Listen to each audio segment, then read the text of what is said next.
Welcome back to my channel. I hope all of you are keeping well. Okay, so today I have come up with a new video tutorial where the main objective of this tutorial is to go through all the necessary steps and challenges that I have faced while working on the auto-scalable environment creation through AWS Elastic Beanstalk service. Right now, you guys might be wondering that why this specific tutorial. As I mentioned, this is the reason, of course, because when I was working on this specific requirement, I haven't found any concrete video which will help us or help me to go through the all the components that is required to create the auto scalable environments. Yes, there are plenty of videos available to do the EV setup, do the EV deployment, etc. But for this specific requirement, there was no such case.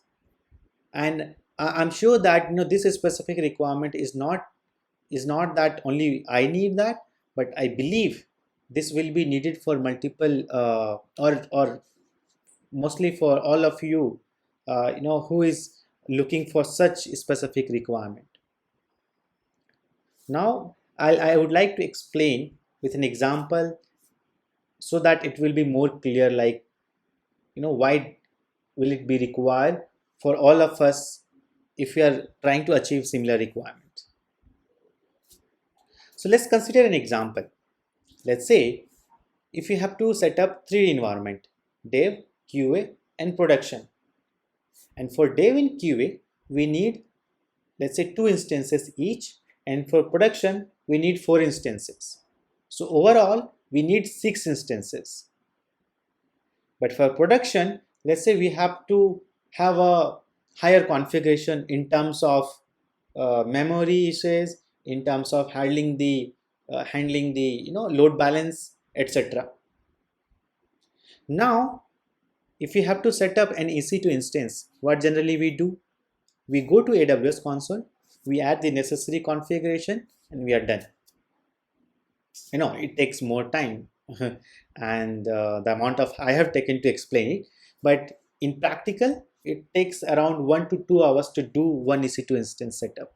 And if you are very familiar with the AWS console, then hardly 30 minutes or 45 minutes to 1 hour to do one to create one EC2 instance, right? Or probably less than that, but I'm just giving the rough number. But one instance creation is fine. What if you have to create, in this specific example, what if you have to create 6 instances? Although in production we have to create instances with different configuration.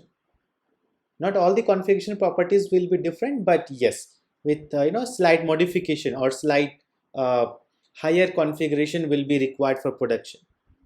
Now consider a case right, where if we are spending 1 hour to create one EC2 instance, and in this example if you have to create 6 EC2 instances for 3 environment, then we'll be ending up hardly 5 to 6 hours to create all these environments.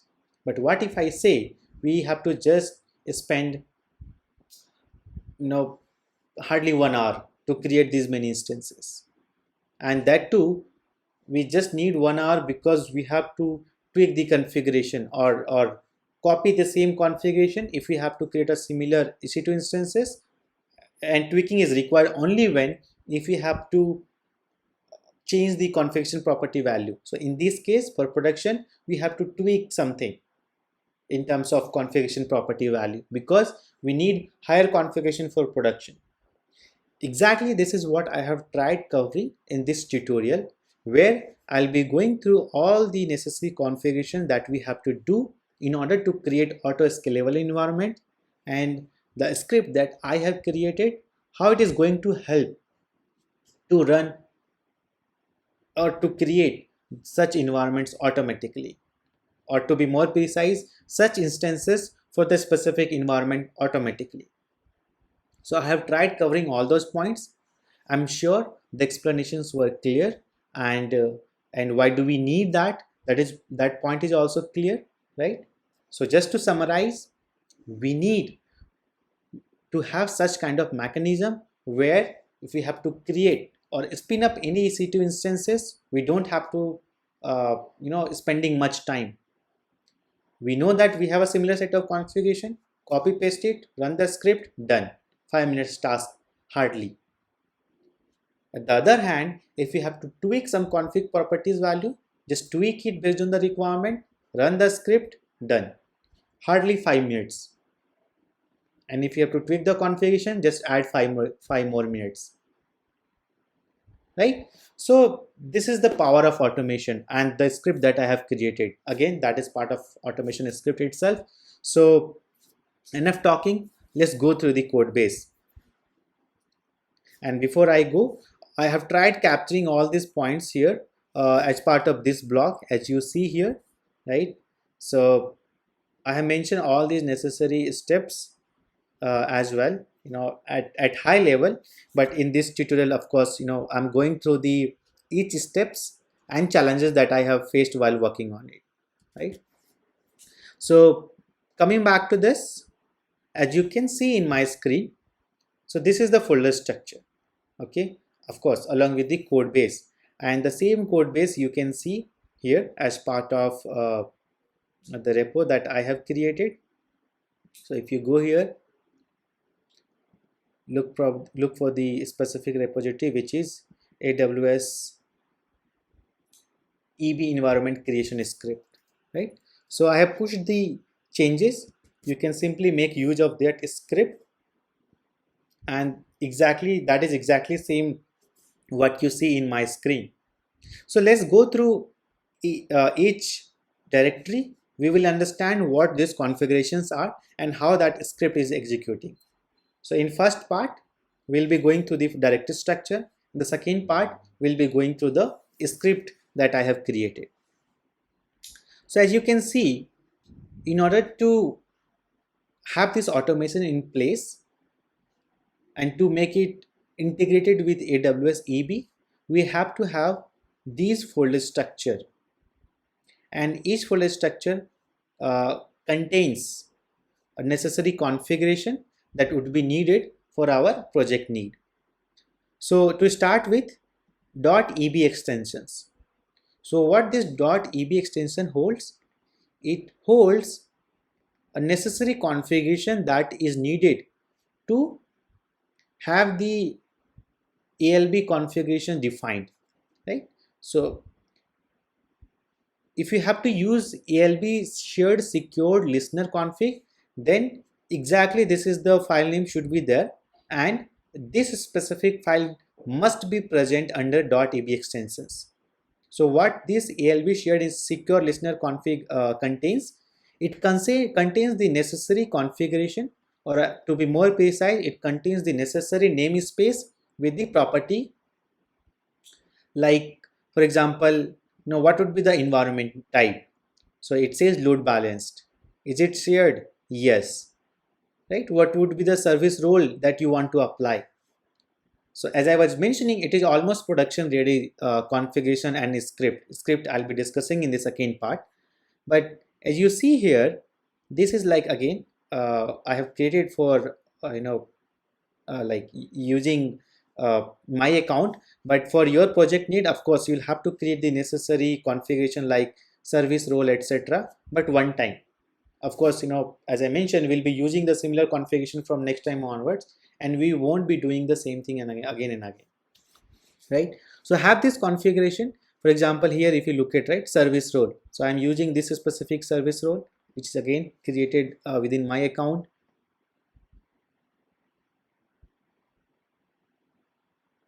Right now, similarly, like this process, so you are watching this tutorial, so I'm assuming that what this properties and all about, you are understanding that. As I mentioned, this specific tutorial is just about how we can automate this manual process to save ample amount of time with a minimal error prone, unless we do any necessary unless we do any config mistake in the while updating the config value, right? So if you look at what I've done is, I'm assuming that all these listener rules, load balancer, you are well familiar with, and how to create it, etc.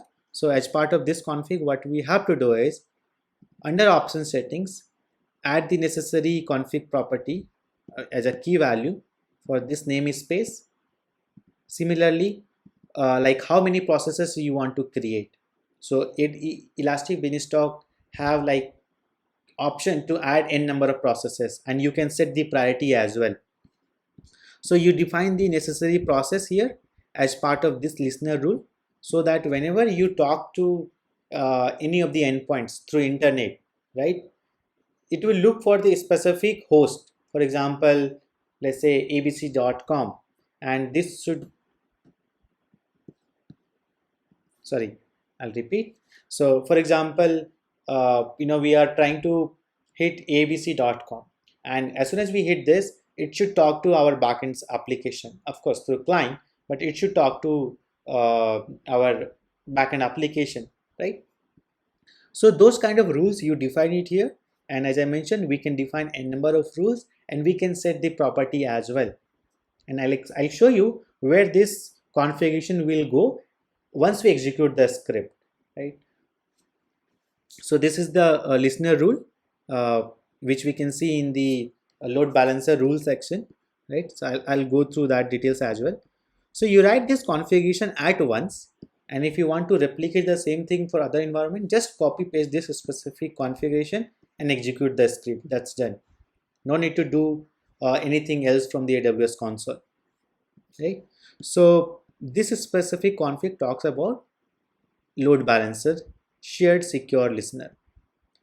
Similarly, VPC config, let's say whatever the EC2 instances are going to create, if you want to ensure that those instances must be or must reside within the VPC that you have created, then those settings will come here, right? So as you can see, I have disabled that for now, because in this example I am not covering that, because it has to, we have to do the initial configuration, which I haven't done as of now. But if you want to have your sorry, if you want to have your EC2 instances created within the VPC, just define the VPC ID. I mean, copy the VPC ID from your console, paste it here. If it is public, add the necessary subnets. If you want to make sure that your application should be part of multiple availability zone, then just set that specific property and then add this VPC config. So just to summarize, if you want to have your EC2 instances in multiple availability zone, then what we have to do is have this VPC config added here, add the LB subnets and subnets that we can copy from the VPC section, and in the next folder structure, if you look at, I'll come to this naming convention of these files, but let's go through the multi availability zone configuration first. And if you look at in the auto scaling group section, I have commented this out, right, which is availability zones any2, right? So any2 means you are telling AWS EB that, hey, I want this specific instances to be available under more than one availability zone, right? And what will be the subnets for that specific VPC, that you can define it here, right? So that is what I was talking about for this specific thing. If you need that, just uncomment this specific configuration, right, and set this value as per your need, and make sure that this is enabled here. So if you need this, just uncomment this and done. Now coming to this specific folder, which is .elastic beanstalk folder, under this you will see that there one folder called saved underscore configs. Yes, this is how we have to do it. If you want to make sure that whatever the configuration you have created and you want to apply this configuration in place, then we have to create such configuration file and placed under this specific folder within .elastic beanstalk. Otherwise, this configuration won't be applied and won't be considered as part of your EC2 instance, right? So have a config file created. Again, this is YAML file, and you might have noticed that these are like .config file, right? And these are two different things. And why do we need to create such file with these conventions? Because this is how AB accepts, the Elastic Beanstalk expect these files to be placed under this folder. Then only it will identify this configuration, read it, and then do the necessary actions. Otherwise, it won't identify. At least as per my knowledge or my analysis, that is what I have observed so far. So we must have this YAML file to be in place. And if you go through this configuration, right? So description, fine, platform, I'll come to this, but the rest of the option setting, if you look at, right? Here we have defined what exactly needs to be done for that specific EC2 instance if load increases or decreases, right? So that is what it talks about. Auto scale by 1 and scale down by -1. When to apply this auto scaling rule? So if it reaches the thresholds, upper threshold should be 80%. Bridge duration, like what is the bridge duration? 5 minutes. Evaluation period, when to evaluate? 1 minute. Lower threshold. So these kind of property we have to define based on your project need. So whatever we could think of in the EC2 instance, we can have those configurations ready and added here, and that will be applied automatically. We don't have to do anything. And in general, we all know that whatever the environment or whatever the EC2 instance we create per environment, generally it doesn't vary much, right? Because that is how the structure we define or infrastructure we define or design, right? We have to ensure that dev and QA are very similar, so that we exactly know if any issue comes on dev, then we would know what is that issue on in QA if you are facing the same thing. And if configurations are different, then probably we end up spending more time to debug that, right? So that is how basically we follow one pattern and design the infra, right? So similarly, as I mentioned, you can have a necessary configuration that we can do as part of EC2 instance creation, have this configuration added here, and that will automatically take in place. So a few things in terms of security that we need to take care is, like, let's say when you want to launch this EC2 configuration, what all key name, right, needs to be applied, so that once instance gets created, you can SSH to that instance, in order to verify something. What kind of role needs to be applied, right? So again, as I mentioned, all the necessary configuration that is needed or that we do through AWS console can be done from here, right? So just define the configuration, set it here, and done. No need to do anything. And as I explained earlier, if you want to have the same EC2 instance created for another environment, copy this configuration, run the script, done. We don't have to go anywhere, right? So as you see, what kind of EC2 instance you want. Let's say T2 Nano, right? And similarly, like it should be SSH resource restriction, like which port should be open, not open. So those kind of things we have defined here, right? Here if you look at the process default, so by default, if you remember, I was talking about the process configuration that we could do, right? So that is specific configuration, like what should be the API health check? I have mentioned API slash health check. It could be like API or simply health check, right? Again, depends on the backend. Like our backend engineer has like what route they have defined for that health check. So that kind of things we can configure here. And this is what exactly EC2 instance will keep listening. I mean, EB will take care of that, but it will keep listening this health point. If any uh, if any unexpected behavior notice, it will automatically try to create the necessary alarms for us. And if it load increases, everything will be taken care by EB itself by reading these configuration rules.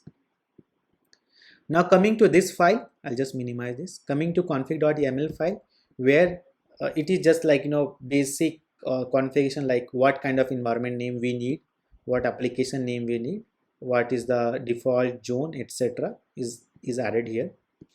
But the main challenge that I have faced, right, one is related to this one. Challenge number one, if you ask me, this one, dot platform. So I was trying to override the Nginx proxy configuration, because as we all know, we don't simply use the default Nginx configuration that gets created, right? So when I was trying to override the Nginx configuration, I was unable to find a document where it clearly explains like this is what exactly we have to do if you want to automate this process. Yes, there are a few options or a few blogs I have found and a few questions over the Stack Overflow. So what we have to do is we have to have this proxy.config file created exactly under this path. So if you want to override the Nginx configuration, so what AWS has done it, they have moved this kind of platform configuration under .platform folder, and this is the catch. So if you want to override any platform configuration, you must have .platform folder. And what kind of platform configuration you want to override? So in this case, I was trying to override Nginx configuration. So have this Nginx folder, config.d folder, because if you are familiar with Nginx configuration structure, then that is the structure, folder structure where proxy configuration resides, and have this 01 underscore proxy.config file created. 01 is to just again it's a name, file name that manually we have to create to ensure that take this file and try to replace or override with the existing one. And this is the challenge number one that I had faced, and I spent couple of days to fix this. Again, probably that is what I have spent. I'm not sure you guys will be taking to solve such problems, but yeah, that is what I have spent to solve this problem.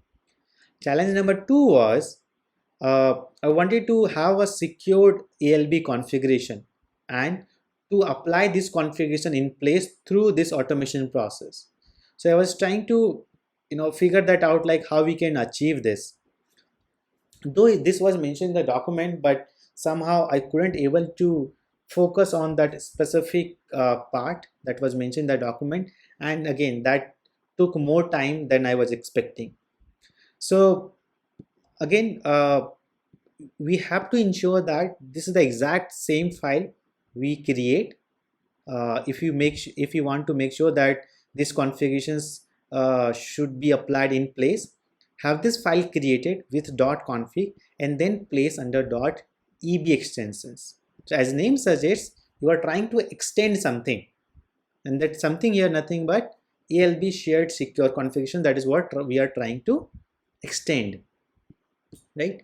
So this was the challenge number two, and I won't say that was a challenge. I mean the point number three which I'm trying to refer, but what I have noticed is whenever we if I go to config.yaml file, sorry, save, yeah, this file, what I've noticed is AWS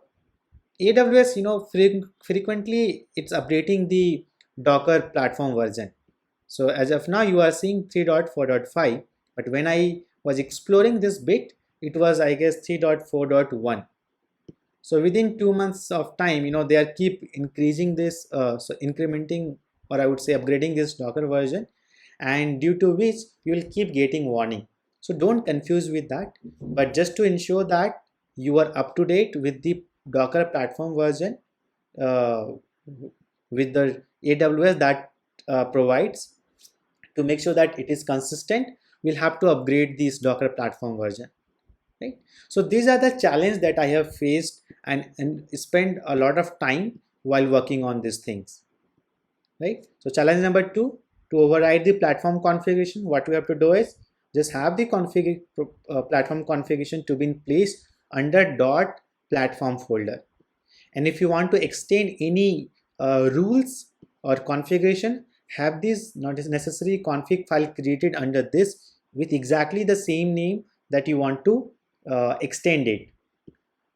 So probably you'll have to go through the AWS documentation if you want to extend any uh, property, or sorry, configuration. Then you have to make sure that that specific configurations are extensible or not. If not, then I'm not sure if that will taken into the consideration, even though if you place that specific config file under .ab extension, right?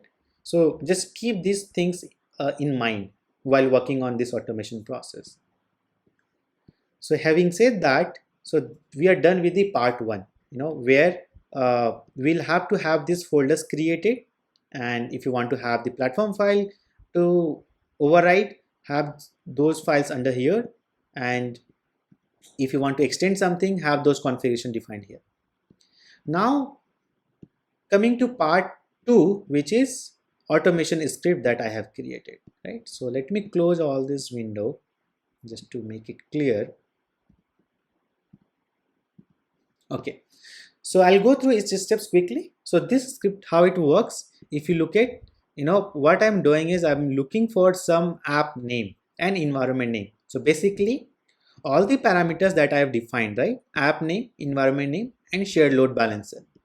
So I'm firstly checking if these parameters are passed or not. If not, then I'm throwing the necessary error message. Then I'm coming to the specific directory. Since this is like generic script, so I'm expecting, as part of this script, I'm expecting certain folder structure to be present. And here in this example, I have created a folder with name as learn and share app -dev environment, right? So if you notice, argument first is like application name, and second argument is environment name, and the rest of the things, like whatever the suffix you see here, learn and share hyphen, is like fixed. In your case, if you want to have a different folder name, then don't get confused. Simply come to this script and change this text. That's all. But you have to ensure that whatever the folder structure you create, that will have this suffix, and the rest part will be dynamically created.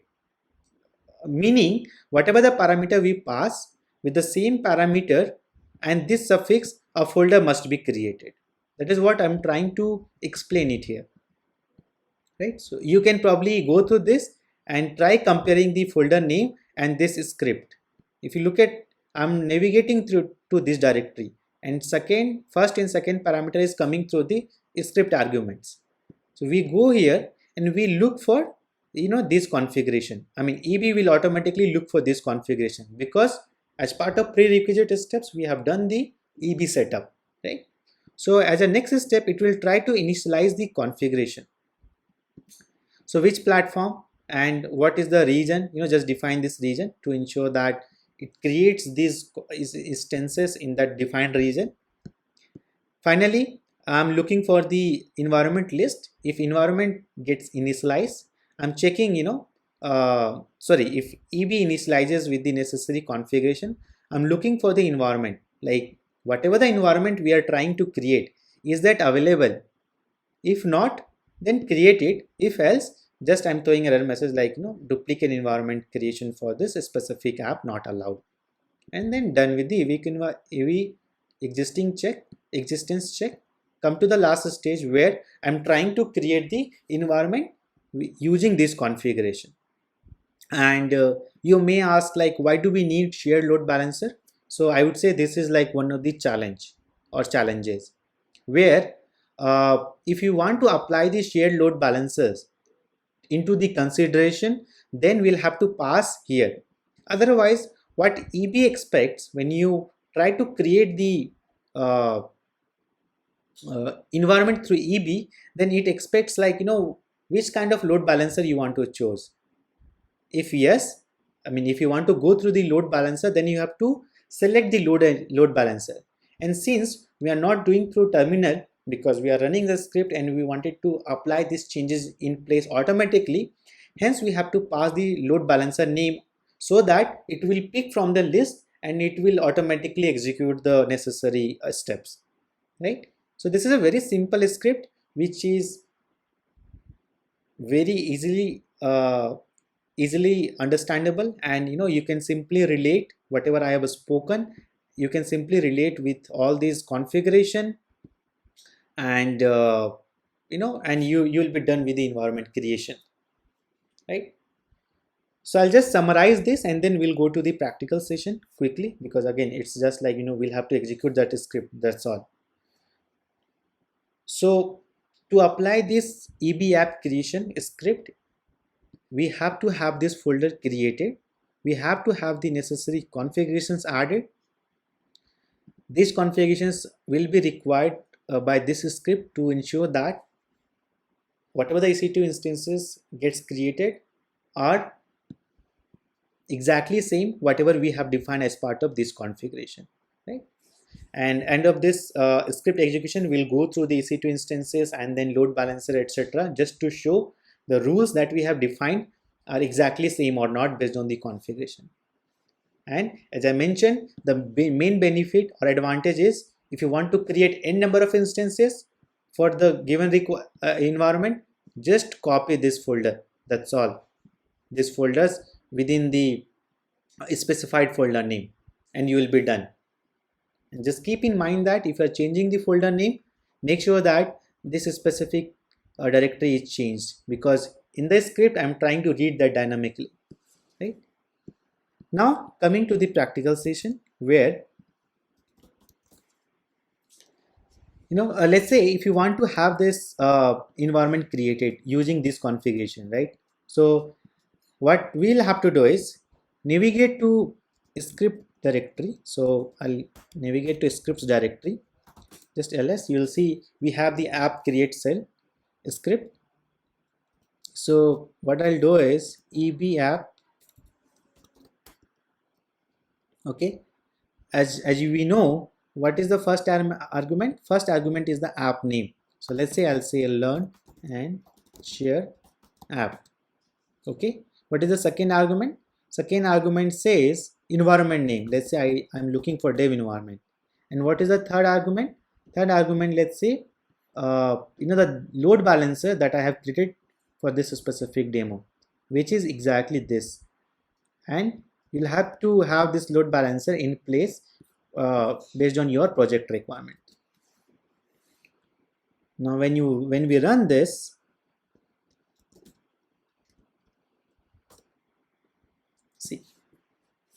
see the log, right?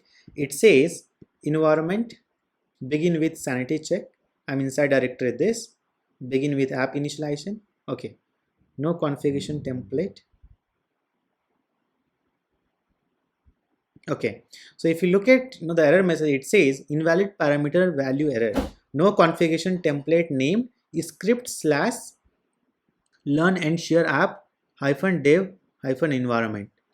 So what we'll have to do is, if you look at the saved config file, the file name I have named it as app -dev -environment, which means it is looking for this specific file. So what we'll have to do is, either I can rename this file or I'll pass this specific app name.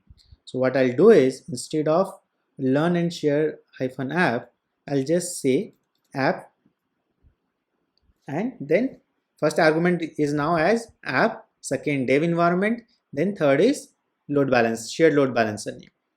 Now what it will do is, if you look at this script, it will come here apps under this folder, right? I'm again expecting one error, but let's see. And the error you can see, okay, sorry, no error should come. Now let's see. And first argument says what? First argument says app name, second environment name, and third load balancer name. So once I run this, it should work as expected.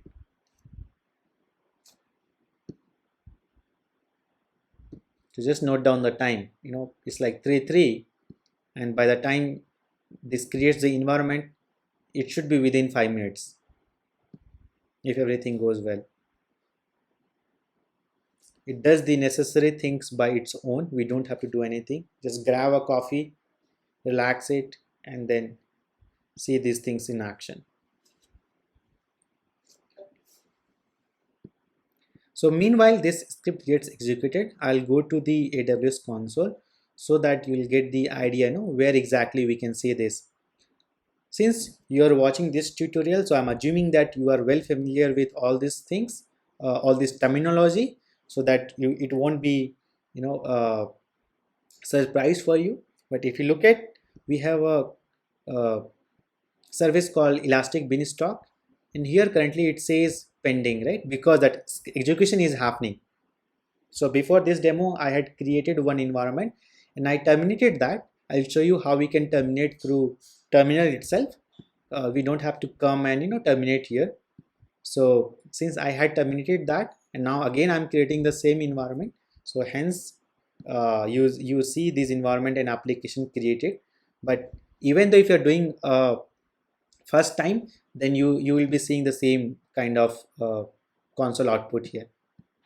So as you see, whatever the log you see here, right, same thing we can see as part of AWS console also. So it says create environment is starting, probably, yeah, create environment is starting, similar log, right, as you can see in this console itself.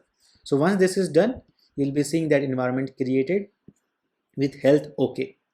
And that is what the expectation of this tutorial is. You don't have to do anything. Just write the configuration, execute the script, done. And once all these configurations applied, we'll quickly go through the configuration, probably a few configuration parameters. I'll just compare what we have added here and what is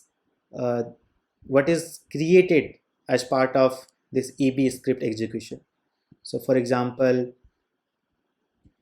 if I have to open this saved configuration, right, as you can see, for example, I have mentioned that it should be instance type should be T2 nano, right, with 32 volume size should be 32 GB. So we'll see all these things are there or not, and that's all. And as I mentioned, this is production ready, but again, just for sanity check, whenever you create any instance, ensure that whatever the configuration you have defined are applied after successful creation. Yep, as you see here, EB app creation completed successfully, right? So we are done. 3:3 we had started, it is 3:7, so it's like less than or around 7 minutes, sorry, 4 minutes. So health is okay now, right? Now if you go to environment, so this is what I was talking about, one of the not challenge but kind of warning you see. So tomorrow if Docker version gets upgraded by AWS and you want to make sure that you don't want to see any warning message, then simply go and update this Docker version. Okay, if you want to have that environment created with the same Docker platform. Right now, as you can see, everything is successful. Now let's go and verify some configuration to ensure that whatever the configuration we have added are exactly same, not similar, exactly same. So for example, EC2 instances, right? So you see we have defined the size as volume size as 32 GB, right? What is the bridge duration? 5. What is the instance type? T2 nano. And exactly this is what we have defined it here. T2 nano is the instance type. cooldown is 300, bridge duration 5 minutes, CPU utilization period should be 5 minutes. So everything you can see here. Lower threshold 5, bridge duration 5. In short, whatever the configuration you have defined, you can see all those changes here. Notifications, to whom it should notify vikas09racer@gmail.com, which is my email ID, one of the email IDs. So that you can see at last at the bottom, vikas09racer, right? So this is what I was talking about. Definitely, I'll not go through each configuration as I mentioned. Since you are watching this tutorial, so I'm assuming that you have or you are familiar with all these terminologies, and of course this tutorial is just to ensure that we don't spend too much time on to create such auto scale instances, right? I'll just repeat myself. Have this configuration ready, done. Run this script, you are done, right? I hope whatever the learnings or steps I have mentioned is clear. In case you have any questions, this is my again one of the personal email IDs, scrvikas@gmail.com. Just email to this email ID. I'll be very happy to answer or share my learnings, whatever I have learned so far.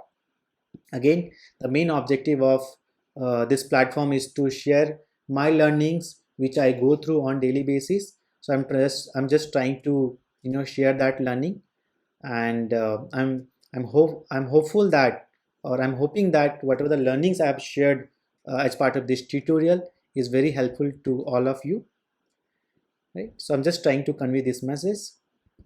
uh, Now coming back to the load balancer, which I was talking about. This load balancers and rules are exactly same or not. So let's verify that as well. So let's go to EC2 instance,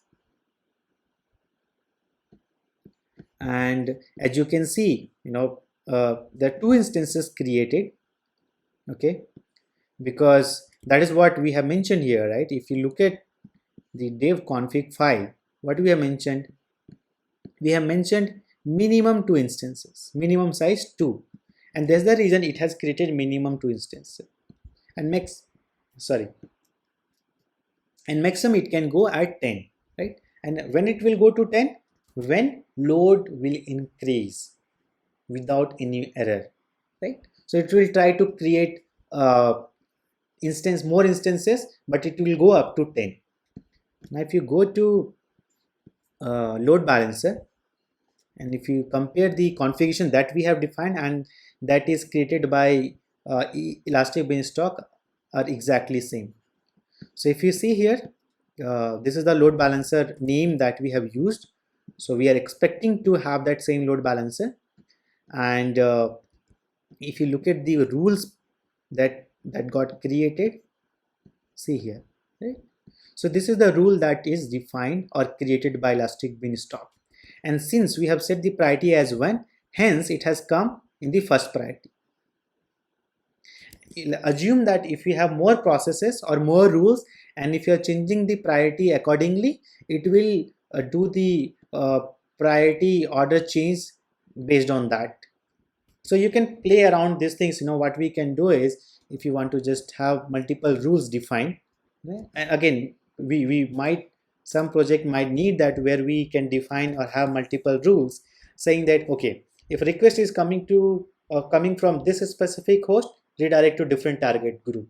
If request is coming from certain host, redirect to different target group, right? That means we can have multiple listener rules, and we can set the priority from here itself. So have this process, let's call this 002, change the priority to 2.